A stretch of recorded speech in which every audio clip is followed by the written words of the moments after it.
à toi, Seigneur Jésus.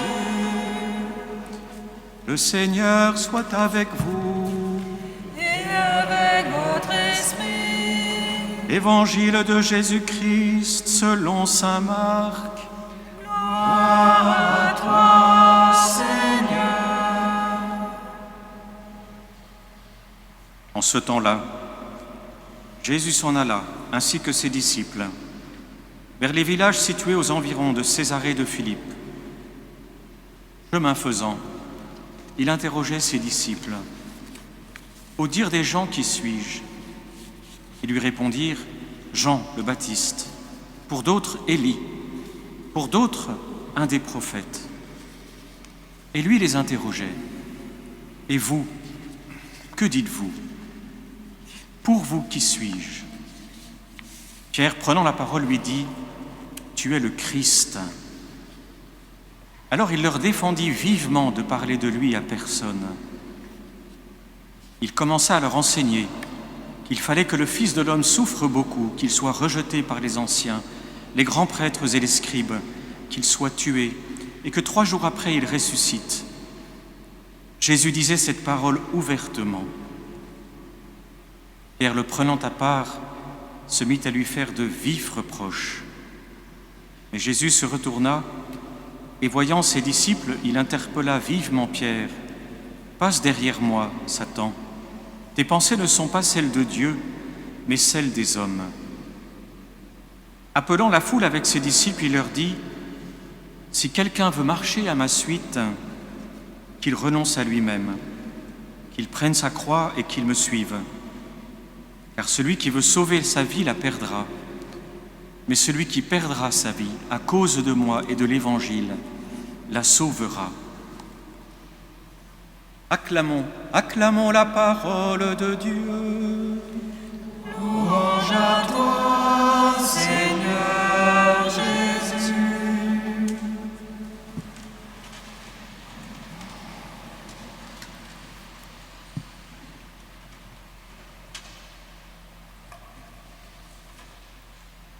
Nous avons parfois oublié la force comme la profondeur de cette affirmation de Pierre. Tu es le Christ.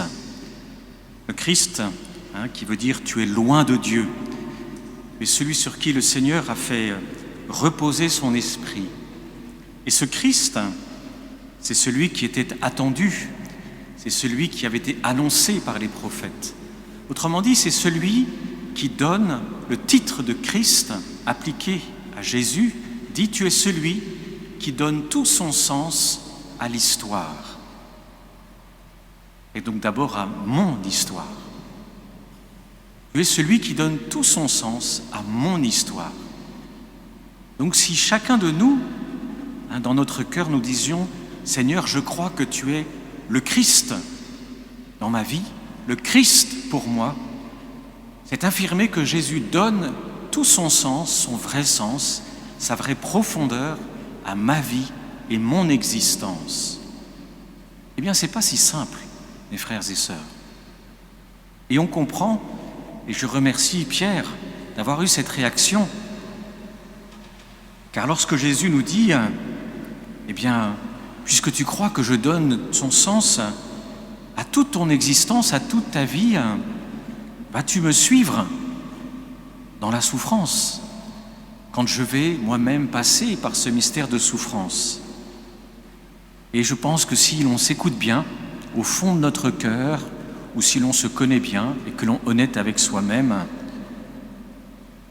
comme Pierre, on va prendre Jésus à part et on va lui faire de vifs reproches. Alors la première chose que Jésus fait, il dit, si on découpe le verset en deux, il rappelle à Pierre sa condition de disciple. Passe derrière moi. Passe derrière moi, ça veut dire n'oublie pas qui est le maître et qui est le disciple. N'oublie pas que c'est moi que tu suis, Pierre. Si tu affirmes que je suis celui qui donne tout son sens à l'histoire sainte, à l'histoire du monde, à ton histoire, suis-moi. Mais ce n'est pas si simple. Le terme employé par Jésus, Satan, En fait, il ne faut pas le prendre, voyez, au premier degré, comme on le ferait spontanément, se dire « Ah, mon Dieu, il l'a maudit ». Non. Par contre, il lui montre qu'il y a dans cette manière de vouloir choisir en Jésus ce qui nous arrange et rejeter ce qui nous dérange, qu'il y a une tentation qui est très profonde. Tentation qui, vous me le direz, est bien humaine, certes, et du reste,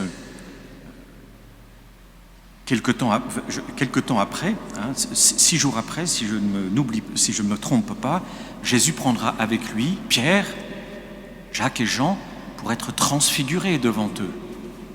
Autrement dit, la réponse de Jésus au scandale de Pierre, si elle est certes de le corriger, sera aussi de le confirmer, en le permettant dans l'expérience, par la prière, dans la transfiguration, cette expérience de Jésus transfiguré devant lui, de l'affermir dans la foi.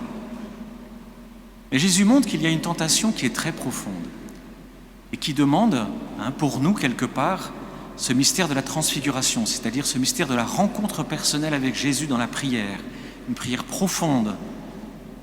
Parce que sinon, eh bien, comme le dit Jésus, eh bien, nous pensons que nos pensées sont celles de Dieu. Et nous pensons que nous pensons aussi bien que Dieu, et nous avons l'intention de donner une leçon à Dieu. Bon, je dirais, ça n'est pas très original pour nous, parce que c'est dans l'air du temps. Depuis un certain nombre de décennies, l'homme veut dire à Dieu quelle devrait être sa conduite, veut expliquer à Dieu comment devraient se passer les choses, veut sans cesse réinterpréter les Écritures, parce qu'on pense que le Seigneur s'est trompé. Et cette perte de l'humilité, elle est en fait très profonde. Derrière une apparence de justice, derrière une apparence d'intelligence, on est tenté en fait par quelque chose de très subtil, qui est effectivement d'oublier que nous avons besoin d'être enseignés, qu'il y a beaucoup de choses que nous ne comprenons pas. Alors c'est rude pour l'être humain et surtout pour l'homme moderne, puisque l'athéisme contemporain fait que l'homme a décidé que Dieu était mort, qu'il n'avait plus rien à voir avec nos vies, et qui veut sans cesse reléguer Dieu dans une sphère où finalement il est inodore, sans saveur. Mais Jésus nous intervient, et s'il intervient auprès de Pierre avec tant de force, c'est pour nous dire, il y a des choses que tu ne comprends pas encore. Jésus le corrige pour lui dire, ouvre ton cœur, suis-moi. Il y a des choses que tu ne comprends pas, mais qui sont importantes. Jésus ne le rejette pas. Jésus ne le méprise pas. Il n'y a que bonté dans le cœur du Christ. Mais s'il y a une telle fermeté en même temps, c'est parce que nous savons que devant le mystère de la souffrance, dont la première lecture a fait son écho en nous rappelant l'un des poèmes du serviteur souffrant, que le psaume aussi nous a rappelé par des termes poignants. J'étais pris dans les filets de la mort, retenu dans les liens de l'abîme, j'ai éprouvé la tristesse et l'angoisse. Il a sauvé mon âme de la mort. L'expérience humaine nous fait faire face à des choses qui sont tellement poignantes, prégnantes, difficiles et douloureuses qu'on ne peut pas comprendre cette place de la souffrance dans notre vie. Et donc on est tenté aujourd'hui de vouloir l'éradiquer, de vouloir faire que l'homme se passe de tout cela. C'est pour ça que Jésus va reprendre Pierre avec tant de force. Et peut-être aujourd'hui la parole que nous avons à garder, c'est « passe derrière moi ». Quand on est tenté, il est bon de se remettre dans une attitude d'adoration, une attitude dans laquelle on reconnaît la bonté du Seigneur dans sa création, dans tout ce qu'il a fait, dans ses œuvres les plus merveilleuses, comme l'Eucharistie, quand nous venons communier, pour nous aider à entrer à notre juste place et nous dire « Non Seigneur, je suis le disciple, il y a des choses que je n'arrive pas à comprendre, je le confesse humblement. Il y a des choses qui me dépassent, je le confesse humblement. » C'est un chemin difficile dans la vie de chacun et de chacune de nous. Je le confesse dans ma propre vie, de religieux, de prêtre, combien de fois ne suis-je pas entré dans cette tentation Parce que, comme dit le psalmiste, quand on est pris dans les filets de la mort, retenu dans les liens de l'abîme et que l'on éprouve tristesse et angoisse, on invoque le nom du Seigneur. Mais ce n'est pas tout de suite que l'on fait l'expérience du Seigneur qui est tendresse, pitié, justice. J'étais faible, il m'a sauvé. Parfois, ces temps de douleur s'étendent, et parfois peuvent s'étendre très longtemps.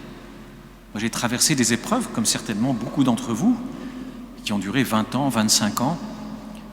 Quand le temps dure, au bout d'un moment, on perd le fil des choses.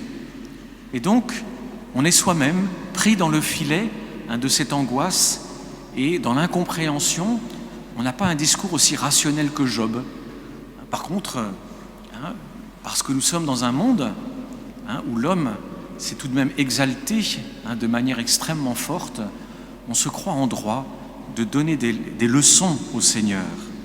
Et insensiblement, on s'éloigne de la grâce, on s'éloigne de l'humilité, on s'éloigne de cette juste relation. Et cette juste relation, elle nous préserve, elle est bonne, elle est sainte.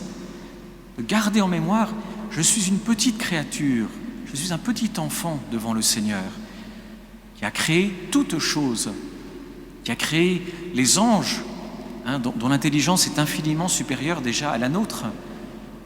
Les hommes les plus intelligents, mais c'est encore le Seigneur qui les a faits. Aussi demandons cette grâce d'humilité, de savoir entendre. Jésus nous dit « passe derrière moi ». Il le dit avec fermeté, mais avec bonté aussi.